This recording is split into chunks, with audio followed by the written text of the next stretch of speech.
आप मौका दीजिए सदन में जाके।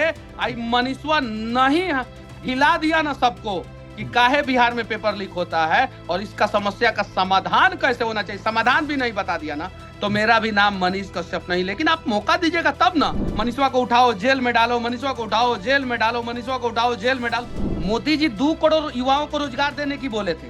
कितना? 2 करोड़। वो 2 करोड़ युवाओं को सालाना रोजगार दे सकते थे अगर उनके सांसद उनका साथ देते तो। मैंने बोला था कि बिहार में पेपर जो है पानी के जैसा हो गया है, जो हमेशा लीक हो जाता है। मैंने ये बात बोला था और वीडियो भी बनाया था। एलवीस यादव जी, आपकी पहचान जो है वो पहचान खराब मत कीजिए। आपको जिन लोगों ने ऊपर आगे बढ़ाया है उन लोगों के साथ रहिए और मुनव्वर फारूकी जैसे लोगों के साथ गले मत मिलिए। लोग टिकट दे रहे हैं उनसे पूछा जाए ना ये कि आखिर जो है आप किस पैरामीटर पे टिकट देते हैं, क्या पैरामीटर क्या है। अब पवन सिंह को किस बेसिस पे टिकट दिया गया, किस बेसिस पे नहीं, वो या तो पार्टी बता सकती है या तो पवन सिंह जी बता सकते हैं। पवन सिंह जी क्या विकास करेंगे क्या नहीं करेंगे वो पवन सिंह जी जानते हैं, और पार्टी जो है उनमें क्या देखा था, क्या टैलेंट देखा था, वो पार्टी बताएगी। नमस्कार। इस वक्त एबीपी लाइव पर हमारे साथ हैं सन ऑफ बिहार के नाम से मशहूर मनीष कश्यप, जो हाल ही में जेल से बाहर निकले हैं और लोकसभा चुनाव यानी कि चुनावी मौसम में चुनाव लड़ने की तैयारी कर रहे हैं। लगातार अपने लोकसभा क्षेत्र में दौरा कर रहे हैं। तो मनीष जी, आपका बहुत बहुत स्वागत है। बहुत बहुत धन्यवाद। जेल से बाहर निकलने के बाद जो है आप खूब अपने इलाके में जो है चंपारण में आप खूब दौड़ धूप कर रहे हैं और जो है लोग चर्चा कर रहे हैं कि भाई मनीष कश्यप एक बारी के लगातार कि चुनाव लड़ी। तो मनीष कश्यप चुनाव लड़ेगा और 100% लड़ेगा और जीतने के लिए लड़ेगा, क्योंकि ये पॉलिटिकल सिस्टम जो है ना हमारे ही क्षेत्र में नहीं पूरे बिहार में बहुत सारे लोगों के साथ अन्याय कर रहा है। तो ये अन्याय के खिलाफ किसी को तो आवाज उठाना होगा। कोई तो बदलाव का एक मसाल लेके जो है अपने घर से निकले, और अगर हम घर से निकलेंगे नहीं बदलाव का मसाल लेके तो कारवां कैसे बनेगा, लोग साथ कैसे देंगे। तो मैं एक बदलाव का मसाल जो है अपने दिल में जला के निकल चुका हूं। उम्मीद है कि चंपारण के लोग इस बार साथ देंगे और कुछ बड़ा बदलाव होगा। मनीष भाई, जब हमने पिछली बार बातचीत की थी तो मैंने आपसे पूछा था कि किस पार्टी से लड़ेंगे, राजनीति में जाएंगे तो कहाँ जाएंगे, किधर जाएंगे। आपने कहा था कि थोड़ा वक्त दीजिए, अगली बार जब हम आपसे बातचीत करेंगे तो इस पे भी खुलासा कर देंगे। तो अब बताइए किस पार्टी के टिकट पे आप चुनाव लड़ेंगे। हम जनता के साथ हैं और जनता के लिए तो मुझे नहीं लगता है कि कोई जनता से पूछ के किसी प्रत्याशी को टिकट देता है। अगर जनता से पूछ के प्रत्याशी को टिकट देता तो शायद मुझे मिलता। तो मैं निर्दलीय लड़ूंगा चुनाव और 100% चुनाव लड़ूंगा। और अंजाम सिर्फ और सिर्फ चूंकि मुझे भगवान पे बहुत भरोसा है और मुझे पता है कि अंजाम सिर्फ और सिर्फ यही होगा कि इस बार पहली बार ऐसा होगा आजादी के बाद कि चंपारण में जो है वो जनता के द्वारा चुना हुआ कोई प्रत्याशी जो है वो सदन में जाएगा और जनता की समस्याओं पे बातचीत करेगा। आज तक प्रत्याशियों का नाम फाइनल जो है वो जनता के द्वारा नहीं होता है। प्रत्याशियों का नाम फाइनल दिल्ली में एक एयर कंडीशन कमरे में बैठ के होता था। अब वो दौर खत्म होगा और शुरुआत चंपारण से होगा कि अब जनता का नाम जो है वो प्रत्याशी का नाम जो है वो जनता तय करेगी और जनता डिसाइड करेगी कि सदन में किसको भेजना है और कौन जनता के समस्याओं का समाधान के लिए आवाज उठा सकता है। मनीष भाई, राजनीति में आप उतर गए हैं, आप भी जानते हैं इसके सारे दांव पे जानते हैं। आपको भी पता है आप बिना किसी आप कह रहे निर्दलीय आप चुनाव लड़ेंगे, लेकिन आप जानते हैं कि भाई पैसा रुपया बहुत खर्चा होता है और पार्टी से लड़ते तो भाई पार्टी पैसा दे देती है, लेकिन निर्दलीय आप लड़ रहे हैं तो फिर पैसा रुपया कहाँ से आएगा। यानी कहने का मतलब है कि इस देश का हर एक न्यूज रिपोर्टर ये बात जानता है कि चुनाव लड़ने के लिए बहुत ज्यादा पैसे की जरूरत पड़ती है। हर एक न्यूज रिपोर्टर ये बात जानता है। अगर ये बात हर एक न्यूज रिपोर्टर जानता है कि चुनाव लड़ने के लिए बहुत ज्यादा पैसे की जरूरत पड़ती है, तो उस न्यूज रिपोर्टर को यह भी पता चलना चाहिए कि जो नेता पैसा खर्चा करेगा वो चुनाव जीतने के बाद पैसा कमाने के चक्कर में पड़ेगा, ना कि जनता के समस्या का समाधान के लिए आगे बढ़ेगा। तो हम जनता से 11-11 रुपया चंदा लेंगे और उस 11-11 रुपया चंदा के द्वारा जो है हम चुनाव लड़ेंगे, चुनाव जीतेंगे और जीतने के बाद मेरा तो पैसा खर्चा होगा नहीं, जनता ने 11-11 रुपया दिया है, तो जीतने के बाद जनता के लिए काम करेंगे। और अब जो आज तक चुनाव में होते आ रहा है, उसको बदलने का प्रयास करेंगे और मेरे से जितना हो सकता है। मुझे ओवर कॉन्फिडेंस नहीं है कि पूरे देश का हालात जो है मैं अपने कंधों पे जो है रातों रात बदल दूंगा, लेकिन मुझे इतना भरोसा है कि मैं एक राज्य का, एक लोकसभा का हालात तो मैं अपने कंधों, मजबूत कंधों से सहारा लेके जो है जरूर बदल सकता हूं। तो सवाल एक ये शुरुआत भी जो है है, चंपारण से होगा। एक क्या? सवाल ये भी है कि पिछले इंटरव्यू में आपने कहा कि राजनीति में किस पार्टी से जाऊंगा बताऊंगा नहीं। फिर आपसे पूछा गया, आपने कहा कि चुनाव लड़ूंगा, किस पार्टी से लड़ूंगा बताऊंगा नहीं।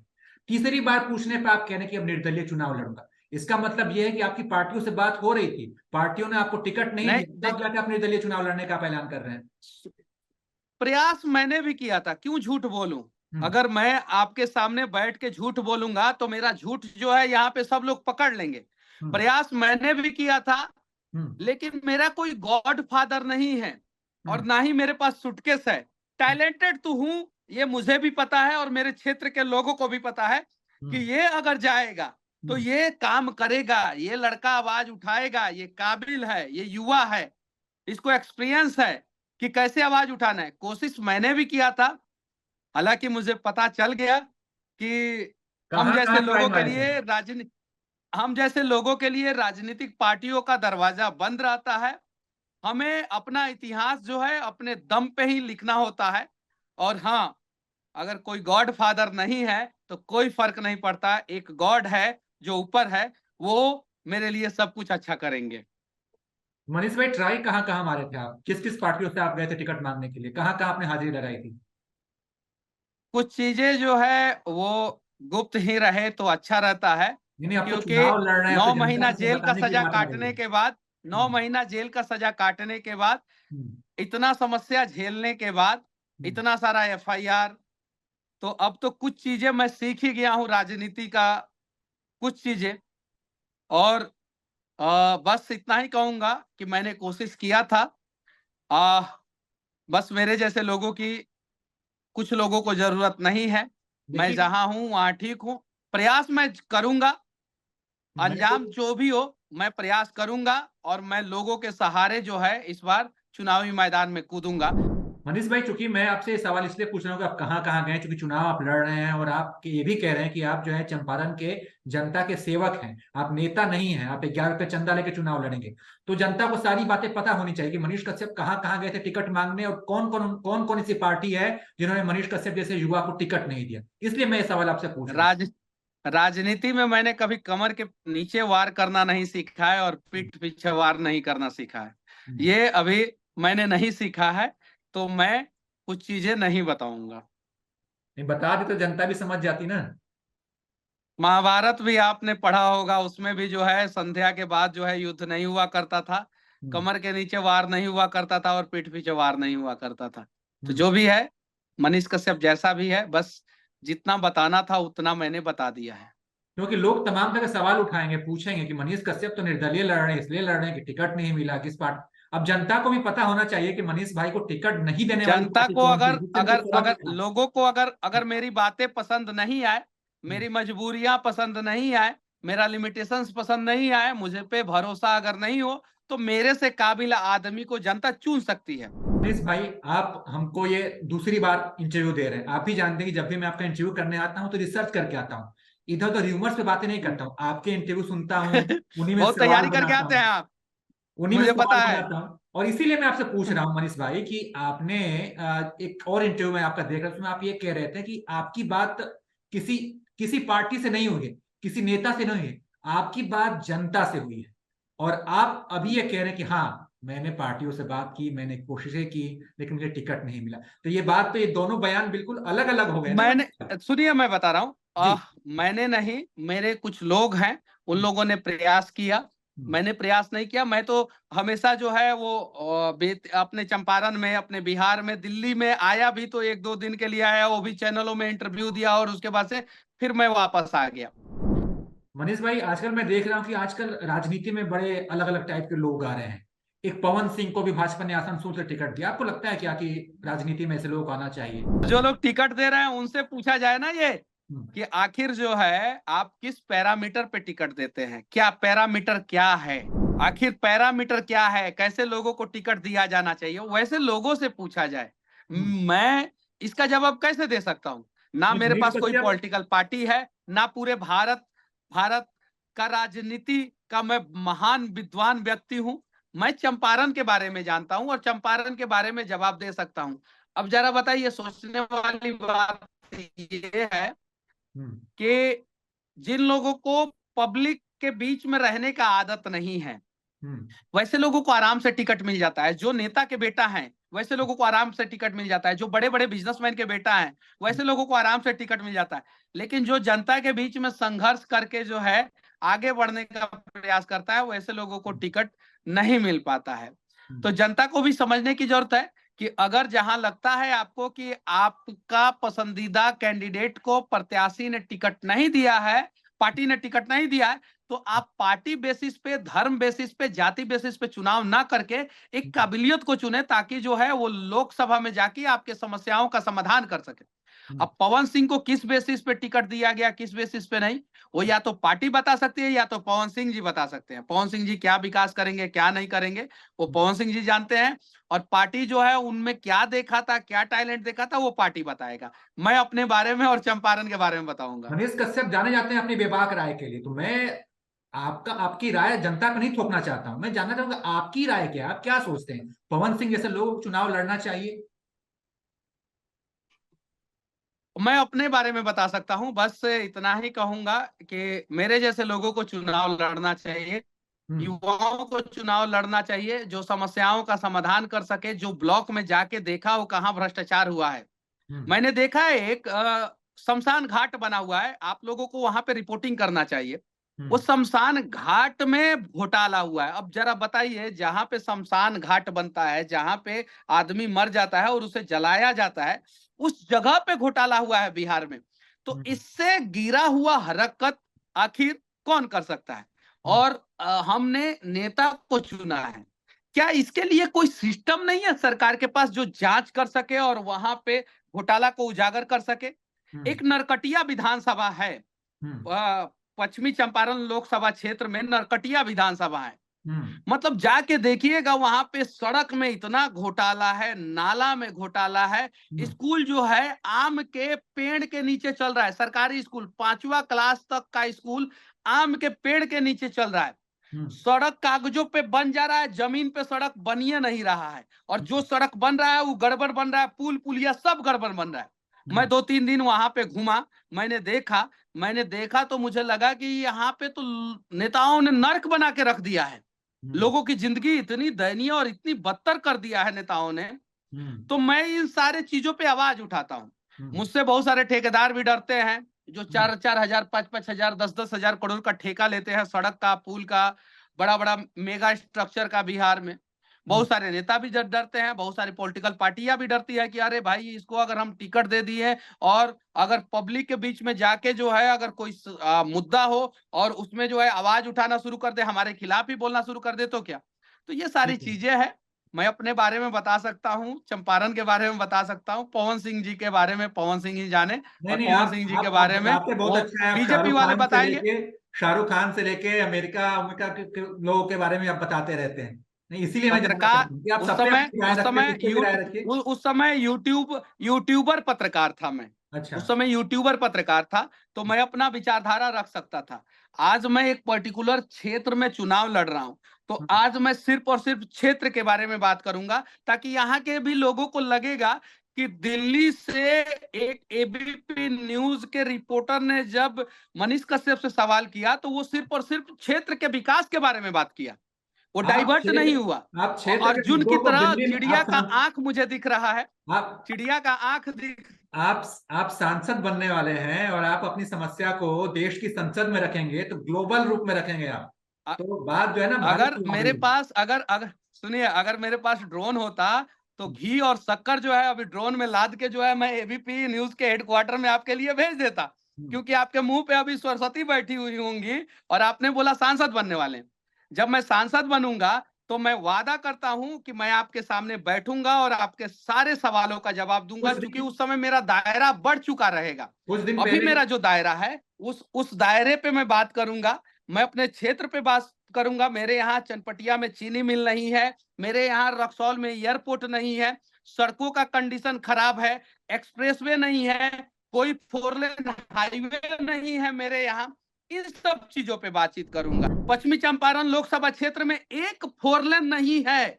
जहां से गांधी जी सत्याग्रह किए, पूरे देश को आजादी दिलाए, उस जिला में, उस लोकसभा क्षेत्र में जो है वो एक फोर लेन नहीं। अब जरा सोचिए, ये तो दुर्भाग्य है ना। अब बताइए। तो मैं इन सब चीजों पे बातचीत करूंगा। तो मैं जब सोच रहा हूं मुझे मौका मिला है तो यहाँ की बातें करूं। चंपारण की 5 समस्या है जो आप सांसद बन के उसको खत्म करेंगे, दूर करेंगे। देखिए, चंपारण का सबसे बड़ा समस्या है बाढ़, और उससे भी बड़ा समस्या है दलाल।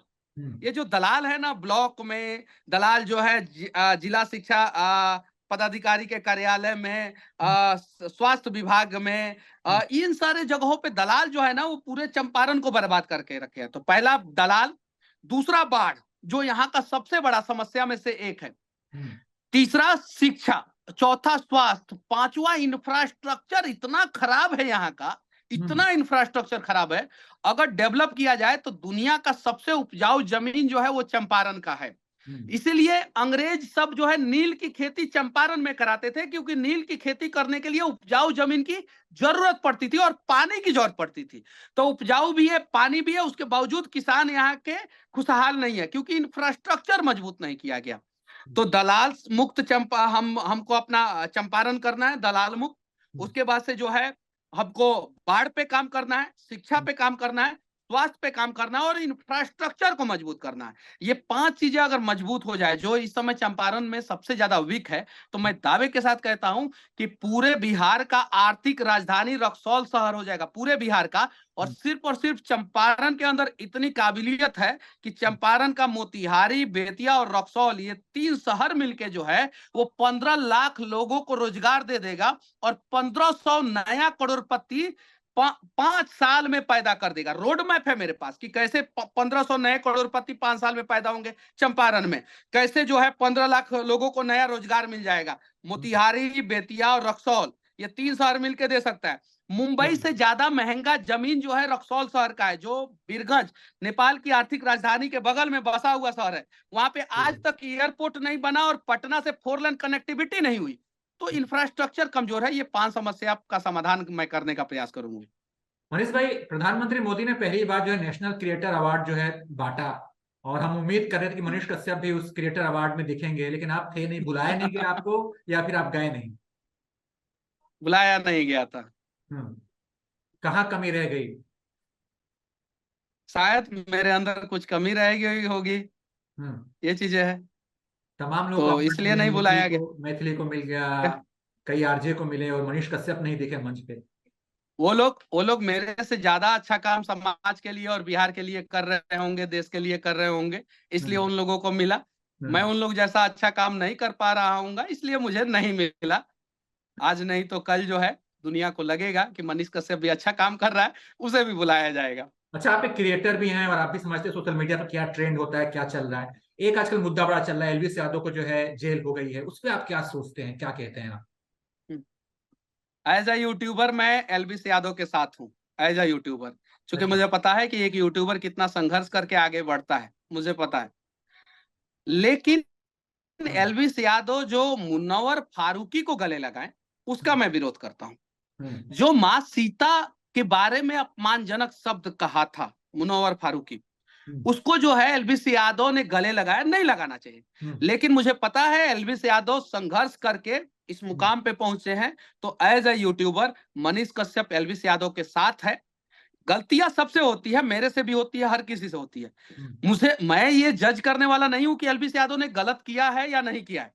हम्म, लेकिन मैं इतना जरूर भगवान से प्रार्थना करूंगा कि हम्म, उनके जीवन का संकट का घड़ी जो है वो दूर हो, और जल्द से जल्द जो है वो हम सभी के बीच में रहे। भगवान से मैं ये प्रार्थना करूंगा।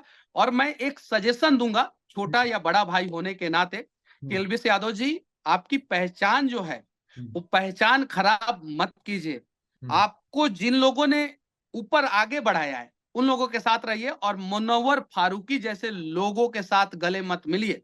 अगर आपको किसी मुसलमान के साथ गले मिलना ही है तो जो कलाम के रास्तों पे चल रहा हो उससे गले मिलिए। जो अकरबुद्दीन अवैसी के रास्ते पे चल रहा हो उससे गले मिलने की जरूरत नहीं है। तो बस एलवीस यादव जी, जल्द से जल्द आप बाहर आए और हम सभी यूट्यूबर का फर्ज बनता है जो भी है वो आपको सपोर्ट करे। और हाँ, एक वीडियो मैंने देखा उनका झगड़ा झंझट वाला, वो वीडियो देखा, तो उस वीडियो के बारे में मुझे सच्चाई नहीं मालूम है कि वो जो यूट्यूबर को मारे, यूट्यूबर ने क्या किया था क्या नहीं किया था, लेकिन वो घटना नहीं घटना चाहिए, ये चीजें नहीं घटना चाहिए। लेकिन मैं एलवीस यादव जी के साथ था, हूं और रहूंगा जब तक वो सही बने रहेंगे। जब गलत होगा तो मैं भी विरोध करूंगा। अरे जनता को कभी कोई समस्या होती थी तो मनीष कश्यप वहां माइक लेके पहुंच जाते थे। बिहार में जो है इस बार देखा जाए तो शिक्षक भर्ती जो है एक बार फिर से पेपर लीक हो गया है।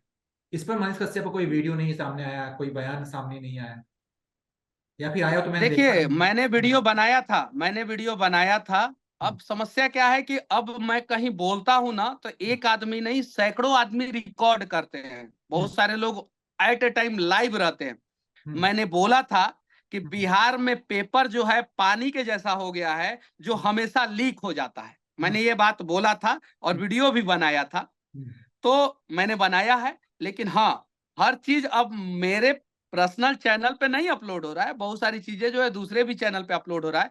और देखिए, कोई तो व्यक्ति होना चाहिए ना जो सदन में आवाज उठा सके कि पेपर काहे लीक हुआ है। कई गो नेता पेपर लीक पे बोला है बिहार में, आप बताइए।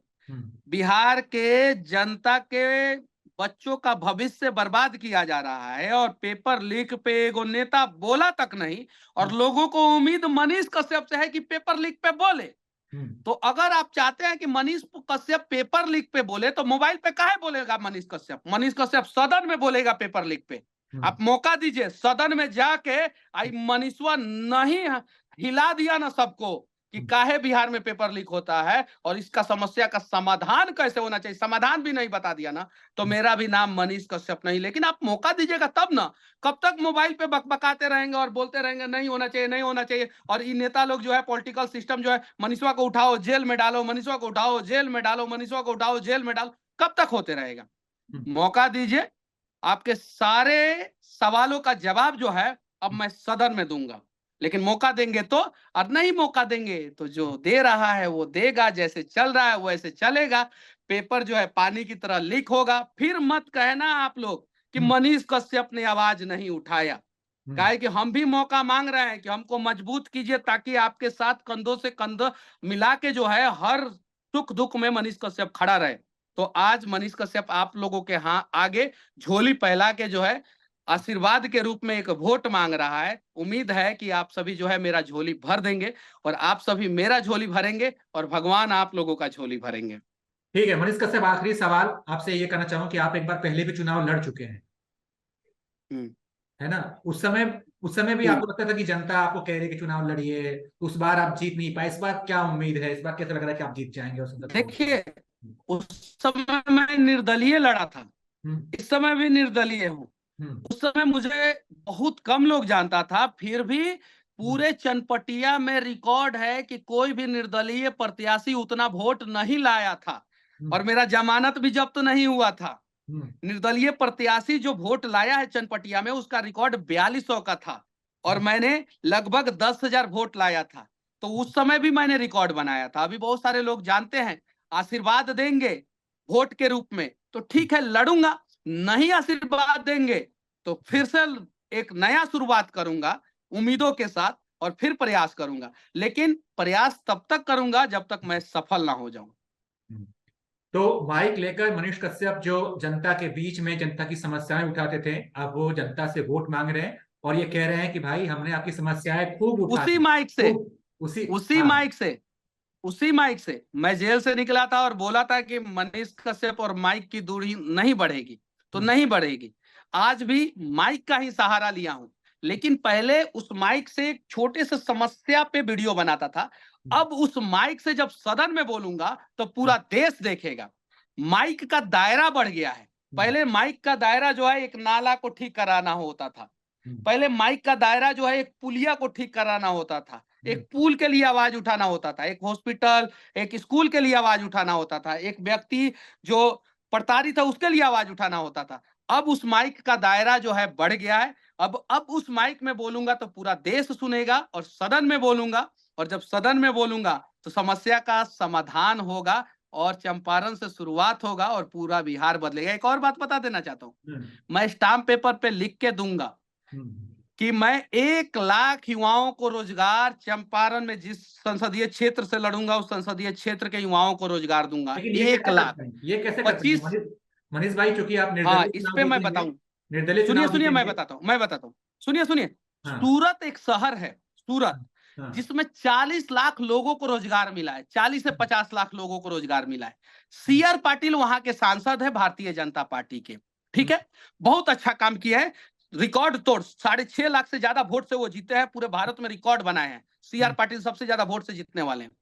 उन्होंने काम किया और सूरत को चमका दिया, और सूरत आज डायमंड सिटी के नाम से जाना जाता है। पहले डायमंड के सारे व्यापारी मुंबई बैठा करते थे, अब सारे व्यापारी, दुनिया के सारे व्यापारी सूरत में बैठना शुरू कर दिए। प्रयास CR पाटिल जी ने किया, और 20 साल के अंदर जो भारत का सबसे गंदा शहर सूरत हुआ करता था, आप जाके उठा के देखिएगा, आज सबसे स्वच्छ शहर में से एक है, सबसे समृद्ध शहर में से एक है, और 40 लाख लोगों को रोजगार दिया हुआ है सूरत शहर। जब सूरत शहर 40 लाख लोगों को रोजगार दे सकता है, तो का 1 लाख लोगों को रोजगार जो है रक्सौल शहर और बेतिया शहर नहीं दे सकता है?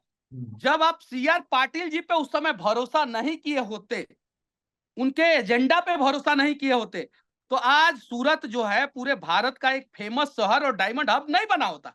हम पे भरोसा कीजिए, हम जो है इंटरनेशनल सिटी रक्सौल को बनाएंगे। हम 40 लाख नहीं बोल रहे हैं, हम 1 लाख बोल रहे हैं, 1 लाख सिर्फ। तो 1 लाख लोगों को और कैसे देंगे? रिंग रोड बनेगा शहर में, 10 रेडियस जो है 10 किलोमीटर, सेंटर, शहर के सेंटर से 10 किलोमीटर की दूरी पे रिंग रोड बनवाएंगे। रक्सौल शहर में, बेतिया शहर में चनपटिया चीनी मिल चालू करेंगे। रक्सौल से पटना के लिए एक्सप्रेसवे बनवाएंगे, डिमांड करेंगे सरकार से कि इंटरनेशनल शहर है, एक्सप्रेसवे बनवाइए। उसके अलावा जो है एयरपोर्ट बनवाएंगे रक्सौल में, और जितना भी पंचायत है पश्चिमी चंपारण लोकसभा क्षेत्र के अंतर्गत जितना भी पंचायत है, हर पंचायत में कम से कम average, on an average 5000 voter होते हैं। कितना? 5000 वोटर। उन 5000 वोटरों में से 500 लोगों को डायरेक्ट रोजगार देंगे। अगर उसमें से 10%, मतलब 5000 वोटर में से 10% लोगों को अगर मनीष कश्यप रोजगार नहीं दे सकता हर पंचायत में 5 साल के अंदर, तो मनीष कश्यप सांसद बनने लायक नहीं है। ये चीज है, और मैं रोजगार दूंगा। आसान है, MSME को लेके आइए, लघु उद्योग को लेके आइए, बैंक से युवाओं को फाइनेंस कराइए, आत्मनिर्भर बनेंगे युवा, रोजगार सृजन कीजिए। हर एक ब्लॉक में जो है एक जमीन लीजिए, एक्वायर कीजिए, और वहां पे युवाओं के लिए रोजगार का व्यवस्था कीजिए। एक सांसद आराम से 1 लाख युवाओं को रोजगार 5 साल में दे सकता है। मनीष कश्यप ये बात बोल रहा है, मोदी जी 2 करोड़ युवाओं को रोजगार देने की बोले थे। कितना? 2 करोड़। वो 2 करोड़ युवाओं को सालाना रोजगार दे सकते थे अगर उनके सांसद उनका साथ देते तो। उसमें से कुछ लोगों ने दिया, कुछ लोगों ने नहीं दिया साथ। तो कुछ लोगों ने दिया तो मोदी जी ने कुछ लोगों को रोजगार दिया, कुछ सांसदों ने नहीं साथ दिया, तो इसलिए जो 2 करोड़ लोगों को रोजगार नहीं दे पाए। हमारे यहाँ के सांसद, चंपारण के सांसद, बिहार के जो 40 में से 39 सांसद अगर 1-1 लाख लोगों को रोजगार दिए होते तो 39 लाख लोगों को तो रोजगार बिहार में हो गया, मिल गया होता। तो मोदी जी का 2 करोड़ का सपना तो पूरा यहीं से कर दिए होते ये लोग, लेकिन ये लोग खुदे नहीं किए। तो ये लोग अगर नहीं करेंगे तो मोदी सफल नहीं होंगे। तो मोदी को अगर सफल करना है तो मजबूत लोगों को, भरोसा वाले लोगों को चुनिए। अगर वो भरोसा वाला आदमी अगर नहीं है तो मनीष कश्यप जैसे निर्दलीय को चुन दीजिए, सदन में जाके बाकी सब काम करा देगा।